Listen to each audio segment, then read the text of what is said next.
तो जैसे कि कल क्लास नहीं हो पाया था, बट आज हम पेपर को डिस्कस करते हैं।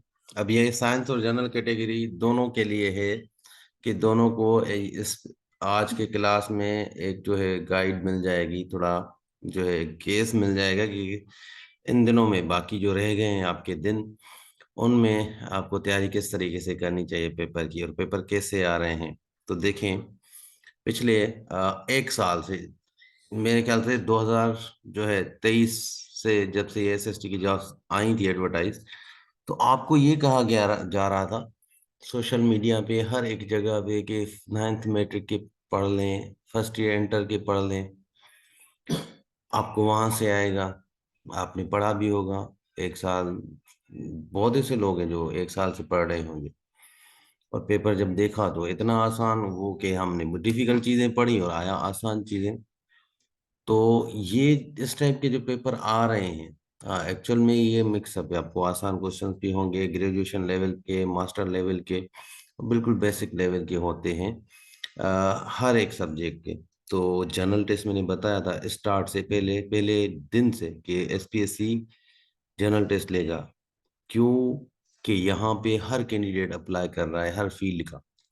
ठीक है ना, तो सारे टेस्ट जनरल आए हैं, कोई भी स्पेसिफिक किसी आप इंटर के बुक से एग्जैक्ट नहीं, जैसे आईबीए में पीएसटी जीएसटी के टाइम नाइन्थ मैट्रिक या एट्थ के बुक से बिल्कुल एग्जाम्पल से सवाल आ रहे थे, एग्जाम्पल मैथ के, इवन मैथ के एग्जाम्पल्स भी आपको वही सेम टू सेम, कोई चीज चेंज नहीं हो रही थी, तो वहीं से आ रहे थे। यहाँ पे ऐसा नहीं है और ऐसा कभी हो ही नहीं सकता था, क्योंकि इतने सालों से हम देखते आ रहे हैं कि एसपीएससी कैसे पेपर ले रही है। बट क्योंकि यहाँ पे आजकल मीडिया में जो लोग हैं, जो फेसबुक और यूट्यूब पर जिनके बड़े बड़े फॉलोअर्स हैं, उन लोगों ने तैयारी ही जो आईबीए की तरह से की है, तो उनको कमीशन का पता ही नहीं था, और आप लोगों को इतना मिसगाइड किया कि बहुत सारे लोग जो हैं वो बेचारे पढ़ पढ़ के थक गए, और पेपर उनके फिर भी अच्छे नहीं हुए। और मेरे पास जितने भी अभी दो पेपर हुए हैं, दो पेपर के फीडबैक जो मिल रहे हैं जिन लोगों ने पढ़ा है, क्योंकि एडमिशन तो हर कोई लेता है, बट सीरियस होके नहीं पढ़ता। जिन्होंने पेपर सीरियस होके दिए हैं और फर्स्ट टाइम उनके थे, उन्होंने उनकी परफॉर्मेंस शायद दो तीन चार बार जिन्होंने दिए हैं पेपर्स उनसे भी ज्यादा अच्छी थी, क्योंकि उन्होंने टू द पॉइंट और स्मार्ट वे से पढ़ा था। कम चीजें उनको दी गई थी, वही चीजें पढ़ी और सेम टू सेम आई ये चीजें। जो मेरे नोट्स थे पाकिस्तान और इस्लामियात के, जो मैंने रेफरेंस दिए थे बुक्स के, वेबसाइट के, और अपने नोट्स के, इवन मेरे मॉक टेस्ट, ठीक है ना, तो वहां से इंग्लिश भी वही आई है। इस्लामियत और पाकिस्तान स्टडी, मैंने कहा था सिविक्स अगर आएगा तो बहुत आसान आएगा, आपको पढ़ने की जरूरत नहीं होगी, विदाउट पढ़े भी आप जो है सिविक्स कर लेंगे, और ऐसा ही हो रहा है ना। सिविक्स कोई ऐसा नहीं है कि आप 10 में से बहुत मुश्किल आ रहे हैं, 10 में से 7 क्वेश्चन तो ऐसे हैं जो आप विदाउट कुछ भी पता ना हो ना, बस इतना पता हो कि सिविक्स जो है वो क्या होती है, कि हमारी सोसाइटी की और उसके साथ आपकी गवर्नमेंट की जो है उसके बारे में जो चीजें पढ़ते हैं वही सिविक्स है। ठीक है ना, तो बस यही चीज अगर पता हो तो आपको पूरे सवाल आ जाते हैं। तो जो चीज मैंने बताई थी वही आ रही है, ठीक है। तो आज का पेपर हम डिस्कस करते हैं, और कल क्या आ सकता है या परसों क्या आ सकता है आपके जनरल कैटेगरी में और साइंस की कैटेगरी, क्योंकि नहीं हुए शुरू। तो साइंस की कैटेगरी वालों के लिए ये है कि इंग्लिश का पोर्शन आपको बताता जाऊं कि आपको क्या क्या चीजें पढ़नी चाहिए इस 2-3 दिन के अंदर, ताकि जो है वो आप कर लें। ठीक है, तो सबसे पहले जी हम आते हैं यहाँ पर। ये पेपर तो मैंने सॉल्व कर दिया है, आप लोगों मेरे यूट्यूब चैनल पे जाके वो देख सकते हैं, आज का पेपर सॉल्व है। इस पेपर में तो आज मिस्टेक्स भी हुई थी, ठीक है। और क्या कहते हैं कि यहाँ पे जो है शायद ये पेपर कैंसिल हो जाए आज का, क्योंकि सारे पेपर में मिस्टेक्स हैं। ठीक है, तो देखिए इंग्लिश का पोर्शन जो है वो किस तरह जो है वो इन्होंने बनाया है, किस तरह आ रहा है उसको देखते हैं।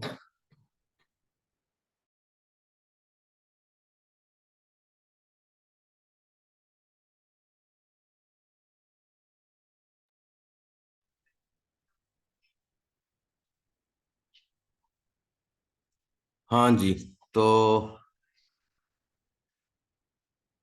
ये यहाँ पे मिस्टेक्स हैं थी, इसके लिए मैंने अभी वीडियो बनाया है, आप जाके देख सकते हैं कि क्या मिस्टेक्स हैं, और ये कैंसिल हो जाएगा।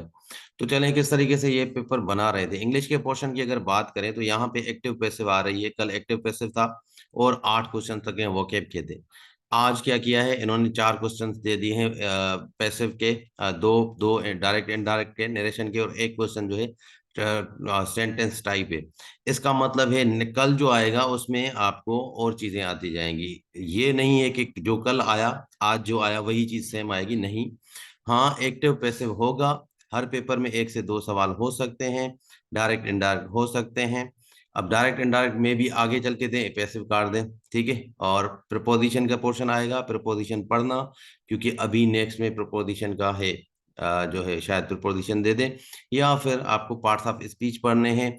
मैंने ये चीजें आपको अपने लेक्चर्स में बताई थी, याद हो। ये देखो, वर्ब सब्जेक्ट एग्रीमेंट जो मैंने बताया था, ईच ऑफ के साथ सिर्फ सिंगल वर्ब लगता है। जैसे इज है प्रेजेंट टेंस में, जैसे वाज है, और उसके साथ हैज है, ठीक है। ये जो है सिंगल वर्ब्स होते हैं, और ये ईच ऑफ के साथ लगते हैं, और यहाँ पे भी इसी तरह था, ठीक है जी। और उसके साथ आपको ये जो है पार्ट्स ऑफ स्पीच, जो रूल्स हैं नाउन के, डिफरेंट टाइप्स ऑफ नाउन हैं, उनके रूल्स हैं, वो मैंने पढ़ाए हुए हैं ऑलरेडी। अगर नहीं पढ़े तो आप जाके फिर दोबारा से ये वीडियोस देखें, इंग्लिश के पोर्शन वाले, वहां से आपको ये चीजें आ सकती हैं। दूसरा, वोकेब। अब वोकेब आ रहा है, वोकेब 3 से 4 क्वेश्चन तो एनी हाउ आएंगे हर एक पेपर में, ठीक है। कभी 6 भी आ सकते हैं, कभी 4 भी आ सकते हैं, कभी 5 भी आ सकते हैं, कभी 2 भी आ सकते हैं, ठीक है। नेक्स्ट जो आने वाले पेपर्स हैं ये अब साइंस कैटेगरी के लिए और जनरल कैटेगरी दोनों के लिए। अब जनरल जनरल कैटेगरी का तो पैटर्न बन गया है कि ये अब चीजें ऐड करते जाएंगे, नेक्स्ट पेपर में शायद प्रपोजिशन ऐड कर दें, या पार्ट्स ऑफ स्पीच के दूसरे सवाल जो हैं एलट्रेशन के वो ऐड कर लें। तो पढ़नी यही चीजें हैं जो मैंने बताई हुई हैं। और वोकेब के लिए पाक एमसीक्यूज वाला जो ऑप्शन है, उसके मैंने पाक एमसीक्यूज की वेबसाइट के पीडीएफ शेयर किए थे ग्रुप में, जो लास्ट बैच है क्रैश कोर्स वाली, उसमें मैंने आप लोगों को जो है सिनोनिम, एंटोनिम्स और जो है इडियम्स दिए थे। तो देखें यहाँ पर आज इडियम्स और वन वर्ड सब्स्टिट्यूशन, शायद एक दो वन वर्ड सब्स्टिट्यूशन है बट इडियम नहीं है। शायद कल इडियम्स हो तो वन वर्ड सब्स्टिट्यूशन ना हो। तो ये इधर उधर करेंगे, ये आपकी किस्मत है कि क्या चीज आ रही है आपके पेपर में। बट अगर यही चीजें हैं जो आपको पढ़नी है इंग्लिश में, ठीक है। अब पाकिस्तान स्टडी में आते हैं, तो पाकिस्तान स्टडी में अभी तक जो चीजें फॉलो की जा रही हैं मैं आपको बताऊं, जो एक है 1947 से लेकर 1947 से लेकर 1972 तक, ठीक है, भुट्टो की गवर्नमेंट तक, इसके बीच में जो हमने पोस्ट पार्टीशन का एक लेक्चर लिया था पाकिस्तान स्टडी, शायद 2 लेक्चर थे या 3 थे शायद इस पार्ट में, उसमें मैंने जो जो चीजें पढ़ाई हैं वही आई थी। कल तमीजुद्दीन वाला आया था, मैंने आपको पढ़ाया हुआ था पहले भी, तमीजुद्दीन वाला सवाल आया था। उसके साथ जो है वो आज जो है एलएफओ के बारे में आया, ठीक है। और यही इसमें क्या है, जो इस पोर्शन में आती हैं चीजें मैं आपको बताता जाऊं। इसमें भाई कॉन्स्टिट्यूशन डेवलपमेंट जो है, हमारा कॉन्स्टिट्यूशन डेवलप कैसे होता है, पहले 7 साल 8 साल जो है, जो है 47 46 9 साल हो गए थे, ठीक है। 9 साल के बाद हमारा कॉन्स्टिट्यूशन बना था, ठीक है। इस तरीके से सवाल आ सकता है। उसमें जो क्या क्या चीजें आई भाई, उसमें कॉन्स्टिट्यूशन फार्मूला आया था, ठीक है जी, जिसको बोगड़ा फार्मूला कहते हैं। कौन कौन प्राइम मिनिस्टर आए थे, और ड्राफ्ट जो हुए थे, ठीक है। ये सारी चीजें अदीन नियाज की बुक में आपको मिल जाएंगी। एंड उसके बाद कॉन्स्टिट्यूशन जो हमारे बने थे, मार्शल लॉ जो लगे थे, ये ही चीजें हैं, इनके बारे में आएंगे। 2 से 3 सवाल हर पेपर में ये आएंगे। फिर पाकिस्तान का जैसे आजकल आ रहा है फ्लैग के बारे में, हमारे फ्लैग के बारे में पूछा जा रहा था, कल भी पूछा गया, आज भी पूछा गया। तो नेक्स्ट आने वाले में शायद, जैसे आज स्टार के बारे में पूछा गया है, कल ग्रीन कलर के बारे में, व्हाइट कलर के बारे में, या फिर क्रिसेंट के बारे में पूछ सकते हैं, चांद जो है। उसके साथ जी, नेशनल एंथम, नेशनल एंथम मैंने जब ज्योग्राफी हम पढ़ रहे थे पाकिस्तान की, तो पहली स्लाइड थी जिसमें मैंने पाकिस्तान के बारे में इंफॉर्मेशन दी थी, पाकिस्तान में कब बना था, किस ऑर्गेनाइजेशन में कब ज्वाइन हुआ था, ठीक है। ये चीजें थी। और उसके साथ मैंने बताया भी था कि नेशनल एंथम के बारे में, कि नेशनल एंथम किसने बनाया था, लिरिक्स किसने दी थी, कब अडॉप्ट हुआ था पाकिस्तान नेशनल एंथम, और म्यूजिक किसने दी थी, कितनी लाइन्स हैं, कितने स्टैंजा हैं, ठीक है, कितने वर्ड्स हैं, उर्दू के कितने वर्ड्स हैं, ये सारी चीजें उस लेक्चर में हैं। और यही चीजों में से कोई ना कोई सवाल नेक्स्ट आने वाले जो है पेपर्स में आ सकता है। ठीक है, फिर नीचे देखें तो ये शाह वलीउल्लाह के बारे में दे रहे हैं। ठीक है, दो सवाल कल भी दिया था एक, और आज भी दिया। ठीक है, शाह वलीउल्लाह के साथ कौन कौन सी पर्सनैलिटी हम पढ़ रहे हैं, ये 1607 से लेकर, नहीं 1707 से लेकर 1857 तक, ये जो दौर है जिसमें डिक्लाइन ऑफ मुगल्स आ रहा है, इस दौर की चीजें हैं। डिक्लाइन ऑफ मुगल्स में आपको पर्सनालिटी जैसे शरीयतुल्लाह थे, शाह वलीउल्लाह थे, ठीक है, ये पर्सनालिटीज थी, सर सैयद अहमद खान थे, इनके बारे में आ सकता है, ये आप पढ़ लेना। ठीक है, और उसके बाद मुगल्स के बारे में शायद आगे चल के चीजें आए पूछें, तो मुगल्स का लेक्चर पूरा मैंने दिया हुआ है। ठीक है, और फिर इंडो पाक हिस्ट्री के बारे में अभी सवाल नहीं आया, मे बी नेक्स्ट आने वाले जो है उसमें। अब सवाल जो आ रहे हैं वो सवाल आप लोगों को डिटेल में नहीं आ रहे, टू द पॉइंट आ रहे हैं, बेसिक बेसिक चीजें पूछ रहे हैं और कुछ नहीं है। ठीक है, एंड उसके बाद यहाँ पर एक दो सवाल हमारी फौज के बारे में भी आ रहा है, करंट अफेयर समझ लें, या ये समझ लें कि पाकिस्तान के बनने के बाद जो मेन मेन चीज़ें हैं पाकिस्तान का, जिस तरह भाई नेशनल चीज़ें जो हैं पाकिस्तान की, कौमी चीज़ें जो है, वो कौमी परिंदा हो, कौमी खेल हो, कौमी दरख्त हो, कौमी फ्रूट हो, ये चीज़ें आपको एक मैंने बताया था, एक स्लाइड मेरी थी, मैं शेयर भी करता रहता हूँ, तो ये भी देख लेना। ठीक है, अब आते हैं इस्लामियात। तो इस्लामियात में देखें क्या हो रहा है कि इस्लामियात में जो है वो कुरान मजीद के बारे में पूछा जा रहा है। अभी तक दोनों पेपर्स में कुरान मजीद के बारे में पूछा जा रहा है। दो तीन सवाल कुरान मजीद से आ रहे हैं, एक दो सवाल गजवा से आ रहे हैं। ठीक है, और बाकी एक दो साहबियों के बारे में आ रहे हैं, उम्मुल मोमिनीन के बारे में। तो इस्लामियात में जो जो चीज़ें आपको पढ़नी है, मेरे नोट्स आपको बिल्कुल 5 से 8 स्लाइड्स हैं, उसमें ये सारी चीज़ें, हज के बारे में बेसिक नॉलेज है, जो है क्या कहते हैं, गजवा के बारे में बेसिक नॉलेज है, वुजू के बारे में है, सॉरी इसके क्या कहते हैं, ज़कात के बारे में है, हज के बारे में है, नमाज के बारे में है, सहाबियों के बारे में है, उम्मुल मोमिनीन के बारे में, हुजूर सल्लल्लाहु अलैहि वसल्लम की जो लाइफ है, जो इवेंट्स आए थे उनके बारे में है, और यही चीज़ें हैं जहाँ से आ सकते हैं सवाल। ठीक है, अब लेट सपोज गजवा है, तो गजवा जैसे कल जो है वो बैटल ऑफ ट्रेंच जो है वो आई थी। ठीक है, गजवा खंदक। अब आज गजवा ओहद के बारे में पूछा गया है, कल शायद बदर के बारे में पूछ सकें, या फिर जो है दूसरे हैं, जैसे गजवा हनैन है, गजवा ट्रीटी ऑफ हुदैबिया है। ठीक है, इस तरीके की चीज़ें पूछ सकते हैं। फिर वुजू के बारे में पूछा गया था, इसी तरीके गुस्ल के बारे में पूछ सकते हैं। इसी तरीके से जो चीज़ें हमने फर्ज हुई हैं किस किस हिजरी में, वो एक लिस्ट मेरे नोट्स में है, वो भी आप देख लेना। यहीं से सवाल आ रहे हैं, ठीक है ना, कहीं जा नहीं रहे ये सारे सवाल। अगर आप देखें मोस्टली 90% सवाल, ये जो मॉक टेस्ट बना रहा था, या जो मैं नोट्स आपको प्रोवाइड कर रहा था, या फिर मेरे लेक्चर्स जो थे, सब के सब वहां से आ रहे हैं। ठीक है, तो ये देखें लास्ट पेपर मैंने आपको जो लास्ट लेक्चर था इस्लामियात वाला क्रैश कोर्स में मैंने दिया था, इवन यूट्यूब पे भी आधा मैंने वो अपलोड किया था।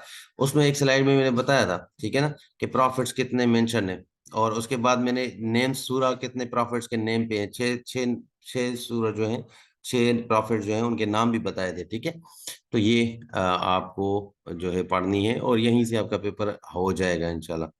ठीक है,